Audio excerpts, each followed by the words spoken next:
Welcome to the Deep Dive, where we take a stack of sources and distill them into the most potent nuggets of knowledge and insight just for you. Today, we're plunging into a really captivating narrative. It all kicks off in a place many of us, I think, can relate to: a broken household appliance. Right. Picture this. Your kitchen island, probably cluttered with mail, maybe some forgotten coffee cups, is now completely covered in microwave oven parts. Oh, yeah. Our protagonist, Mara, is elbow deep in the mechanics, totally convinced the magnetron is the culprit. Then her roommate, Liam, walks in. It makes a crack about Transformers, right? Exactly. It immediately sets such a unique, kind of quirky scene, doesn't it? It absolutely does. And, while that literal broken appliance is our entry point, our mission for this deep dive goes much further. Okay. We're exploring a really compelling narrative about navigating, frustrating professional environments, the often subtle evolution of relationships, and the powerful role mutual encouragement can play in igniting significant life changes. By the end of our conversation, you'll gain real insights into not just standing up for yourself, but actively finding and leveraging unexpected allies to drive your own growth. Okay, let's unpack this then. Mara's initial reaction when Liam questions the safety of her microwave tinkering is classic. The atomic bomb joke. Yeah. But that quickly fades as her real frustration bubbles to the surface. This colleague named Sean. Right, Sean. She describes how Sean just constantly belittles her ideas at work. She had this brilliant deco project idea. She'd already thought through all of his potential objections, found solutions, but he only gave her like 30 seconds, maybe, before just shutting her down. Wow, 30 seconds. And now they're stuck with a much less elegant method. It's just incredibly disheartening, isn't it? Especially when you've put so much thought and effort in. Yeah, and a key aspect to consider here, I think, is the insidious nature of this kind of belittling workplace behavior. How so? Well, mainly because it's so hard to explicitly prove sometimes. It's not just about an idea being rejected, right? Yeah. It's the profound cumulative impact it has on an individual's confidence, their ability to contribute meaningfully. Mar actually says, I feel a little stuck. A lot stuck. A lot stuck. Yeah. This isn't just about the ideas. It's often a manifestation of power dynamics or maybe insecurity on Sean's part. For you, the listener, who might recognize similar patterns, it raises a really important question. How do you deal with colleagues who actively shut down your input? Right. Especially when it's subtle. Exactly. When their methods are subtle but persistent. A common pitfall is to internalize it, Oh, definitely. But a more strategic approach often involves, maybe documenting incidents, seeking support from HR or trusted mentors, and, crucially, learning to represent ideas, maybe with more data, a clearer narrative, pushing past that initial dismissal. It's about shifting from, reactive frustration to a proactive strategy. That's a powerful observation. It sounds incredibly draining, though, constantly having to navigate that. It is. And then we have Liam, who, bless his heart, tries this. Well, slightly transparent attempt at defending Mara. Yeah, asking for the last name. Right. He asks for Sean's last names, supposedly out of curiosity, but Mara immediately calls him out. You need to practice, she says. Because she knows what he's thinking. Exactly. Unsanctioned acts of vigilante justice. It's such a small, humorous moment, but it feels like the beginning of something, doesn't it? It really does. A truly supportive dynamic. We see this little crack in the wall of their sort of roommate anonymity. And from a broader perspective, it highlights the importance of just having someone who sees your struggles, even if they can't directly fix them. Liam's terrible lying ability in this instance, it actually makes Mara smile and laugh. Yeah. And that emotional release, that moment of shared understanding, that is a form of support in itself. It affirms that her frustration is valid. That she's not alone in it. Precisely. She's not alone. Even humor and just acknowledging a tough situation together can be incredibly valuable. It shows how these initial connections can start to deepen into, unspoken bonds. Which brings us perfectly to that evolving relationship between Mara and Liam. Right. She confesses the beginning of their cohabitation was an absolute nightmare. Yeah. But now she actually likes this thing. Their banter, Liam's kind of protective instincts. Yeah. Their humorous sworn enemies exchange, for example. Apparently it stems from Mara rooting for Bernie. Bernie. The K-pop loving dog trainer whom Eileen gave a roast to on some reality dating show they watched. Ah, okay. Reality TV bonding.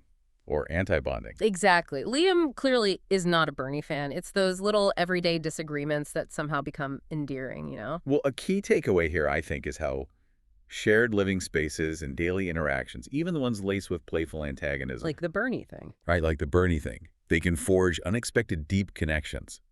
It's often these mundane shared experiences, disagreeing over a TV contestant or that casual act you mentioned, Liam tucking a stray strand of Mara's hair behind your ear while she's focused on the microwave. Oh, right. I forgot about that detail. These small, seemingly insignificant gestures hint at a deeper, unspoken care. An understanding that often forms the bedrock of strong, supportive bonds. It reveals an affection that goes beyond just, sharing rent. Exactly. And the conversation then shifts, doesn't it, to Liam's own professional struggles.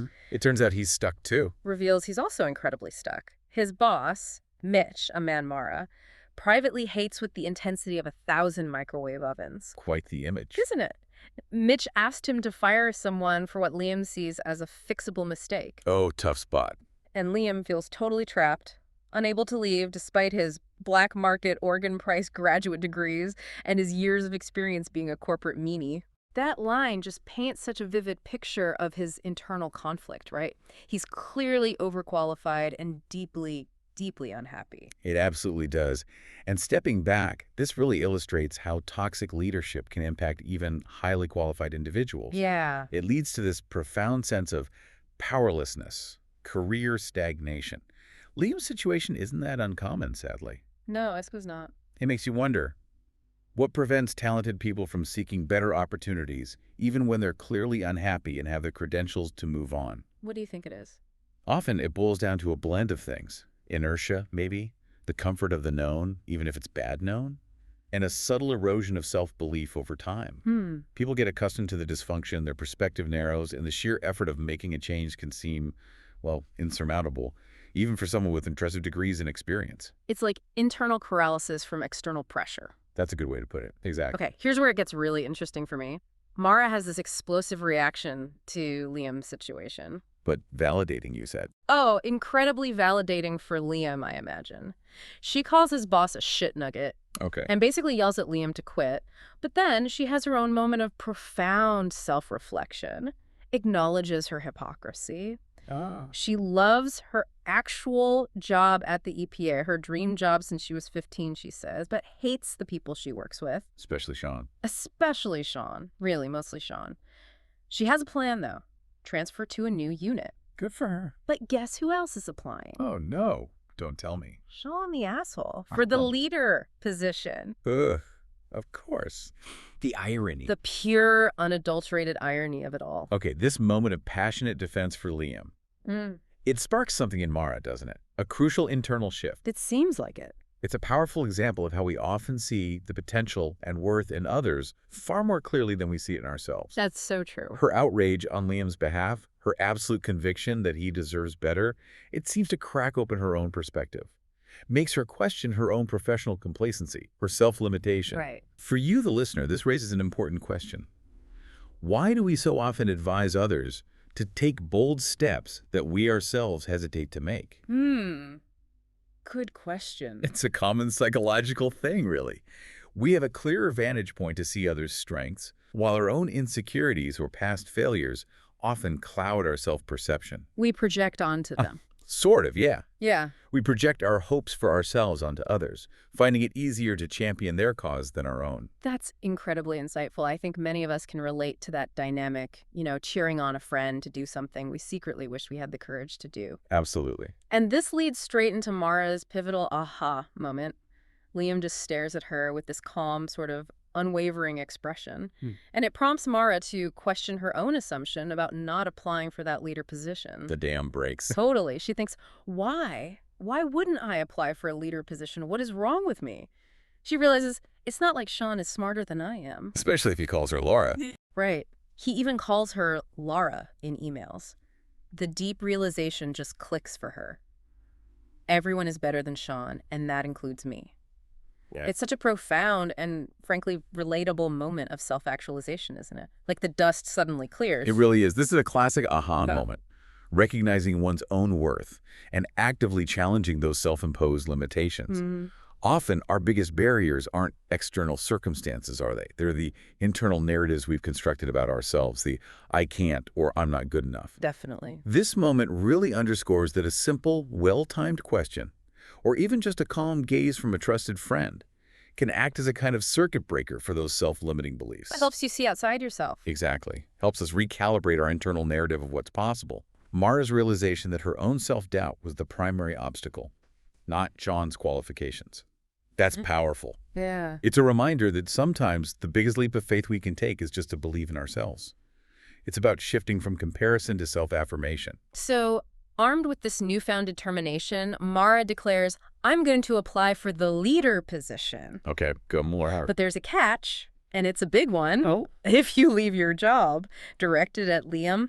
The pact begins. The pact begins. She then humorously envisions Liam's ideal life without her, full of scratching your butt in front of a fridge full of tartar sauce. No tartar sauce. And listening to postmodern industrial pop on your gramophone. Huh. That's quite specific. It's her way of both motivating him and teasing him, isn't it? It's a very high-stakes deal, but wrapped in their specific brand of humor. Well, a crucial aspect to note here is the power of what you might call a blood pact, or maybe less dramatically, mutual accountability. Right. They're using their friendship, their shared frustrations, and their desire for a better life as leverage, essentially, to push each other out of their professional comfort zones. This isn't just about individual growth, it's about relational growth, too. Yeah. They're actively investing in each other's futures. That's a great point. This pact isn't just about accountability, it's a powerful commitment device. They're creating a shared incentive structure, leveraging their bond to overcome individual inertia. Makes sense. We often find ourselves more compelled to follow through when someone else is counting on us, right? It makes shared goals incredibly potent for personal and professional advancement. Turns abstract desires into concrete, shared objectives. It's almost like a brilliant psychological hack, isn't it? Using the strength of their bond to overcome individual fear. You could see it that way, yeah. So Liam eventually, and very reluctantly it seems, agrees. Okay, he says, I'll start looking around. But with a condition. Yes, on the condition that Mara actually applies for the leader position. No backing out. Fair enough. Mara's excitement is palpable. She immediately offers to help him with LinkedIn, which he apparently doesn't know how to use. Really? And even offers to take a professional headshot for him. The scene culminates in their first time we touch on purpose. A firm, warm handshake symbolizing their deal. A significant moment. And then, in this beautiful, almost symbolic beat, Liam uses his free hand to turn on the microwave, and lo and behold, it's working again. It's almost too perfect, really. That moment is incredibly symbolic, tying everything back to where we started, doesn't it? Yeah. The handshake seals their agreement, marking a significant emotional weight to this shared commitment. It acknowledges the vulnerability and trust they've placed in each other.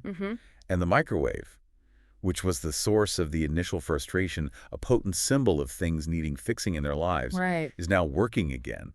It almost mirrors the renewed sense of purpose and potential for both characters.